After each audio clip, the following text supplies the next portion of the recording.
ان الصلاۃ تنہی عن الفحشاء والمنکر، یقیناً نماز جو ہے بے حیائی کے کاموں سے اور منکر چیزوں سے روکتی ہے۔ اب کون سی نماز روکے گی؟ ہماری نماز نہیں روکتی۔ کیوں نہیں روکتی؟ ہماری نماز کی روح موجود نہیں۔ روح تو کیا دور آئے گی، ہمیں تو یہی پتہ نہیں ہوتا ہم پڑھ کیا رہے ہیں۔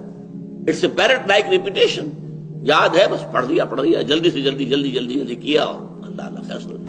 اور چونکہ اس وقت اس کا آپ کا ذہن جو ہے وہ اس کام میں مصروف ہی نہیں ہے کہ وہ سمجھے کہ آپ کیا کہہ رہے ہیں، لہذا خالی ذہن تو رہ نہیں سکتا۔ اس وقت آپ کے ذہن میں سب مسائل آ جائیں گے، دکان میں فلاں چیز کم ہو گئی تھی، مجھے خرید کے لانی تھی، فلاں معاملہ یہ تھا، فلاں جو ہے جو افسر نے وہ فائل کے بارے میں کہا تھا وہ ابھی تک تلاش نہیں ہو سکی ہے، وہ کرنی وہ آ جائے گی۔ اس لیے کہ دماغ جو ہے خالی نہیں رہ سکتا۔ جب آپ کا دماغ نماز کے اندر انوالوڈ نہیں ہے تو ویکوم رہ نہیں سکتا اس دماغ میں، پھر وہ چیزیں آپ کی آئیں، اسی کے اوپر آپ کھڑے ہو کر زبان آپ کی پڑھ رہی ہوگی اور